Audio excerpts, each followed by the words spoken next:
Welcome back to Peace, Love and Tarot. This reading is for Leo, Sun, Moon or Rising, and it's the weekly reading for the week June 10 to 16. So your cards this week, Leo: energies leaving, completing or transitioning. You have the Lovers. Focus energies this week, you have the Queen of Pentacles clarified with the Tower. You have the Hanged Man coming in towards the end of the week. So Leo, recent past here, we have the Lovers, and I drew a second card for that position, and we have the Death card. So I really feel like this is something to do with your relationship that's been playing out and that you're currently in the energy at the moment. So the Lovers, the biggest card of matters of the heart, soulmate, twin flame energy, your partner, something going on here. Now with the Death card, it either indicates an ending or that it needs to transform in some way in order to continue in a positive light. So the Death card comes in when something needs to end or transform, and through that you'll gain the sort of alchemical growth that you need to. And when the Death comes in, it sort of says that it's inevitable, and this absolutely needed to happen. It needed to happen in order for a brighter dawn to rise the next day, for the sunlight to come back out. And when the Death card comes in, we must look it in the eye and respond to it, and not try and sort of look away from it, because it's coming in to help shake things up and to literally create endings so that then new beginnings can happen. So it may not be like an ending to the relationship, but it could mean that how it's operating in its current state needs to change significantly, and that's absolutely what we see follow through this week, guys. So we have the Queen of Pentacles and the Tower. So you could be in a relationship with the Queen of Pentacles. Yes, she could be an earth sign, Virgo, Taurus or Capricorn, or she may just take on the characteristics of the Queen of Pentacles. So the Queen of Pentacles is somebody who's practical and grounded. She's very nurturing and compassionate and has the ability to look after the home, make sure everyone's okay, put a meal on the table. However, she can also go out to work. She can also go out to work and bring home the Pentacles to look after the household. She's a very mature, compassionate sort of energy.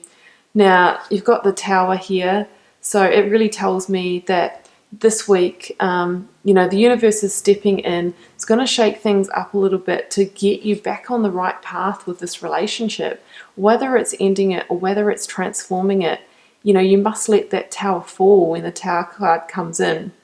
And a lot of people see the Tower card and, sort of think, oh God, a Tower moment's coming. But, when the Tower comes in, you really need to realize that it's a blessing in disguise. And we must let that Tower fall and not try and rebuild it, because it means that the situation was built on a foundation of instability and it was going to come down at some point.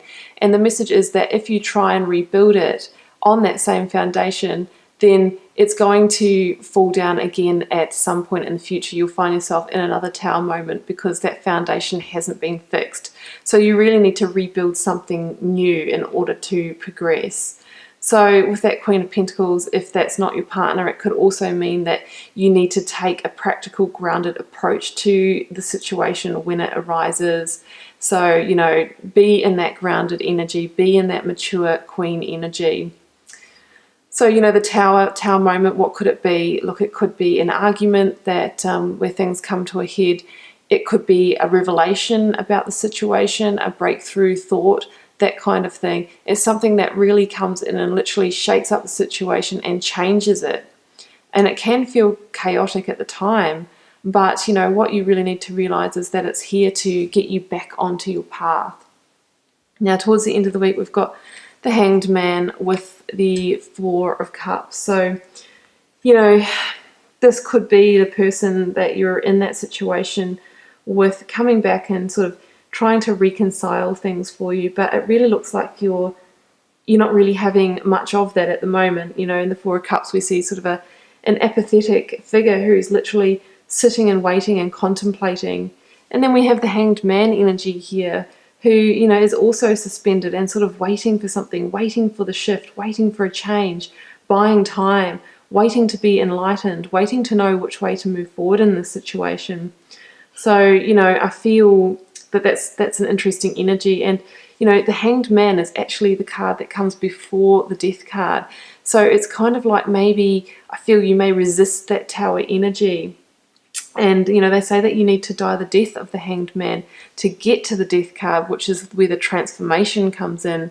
So I think if you find yourself resisting, if you find yourself staying suspended, if you find yourself, you know, steering away from it rather than meeting things head on, just keep that as a reminder. It may be time to, they say, die the death of the Hanged Man, which, you know, is going through that traditional grief cycle where you actually come through and in the end you reach a place of acceptance for where the situation is, and through that, that's when you can die that death of the Hanged Man and receive the transformation that the Death card is trying to bring in for you. You know, sometimes it's not necessarily pain-free, but you have to go through those times to get through to the star energy, which is on the other side of this, guys.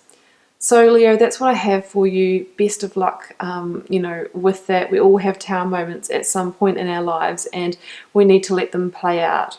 So yeah, good luck with it, Leo. Just keep in mind it is a general reading. Not every Leo will be in a tower moment this week, but some of you will be, and this is your message for helping you get through that, and just stay strong. And we'll see you for another reading next week, Leo.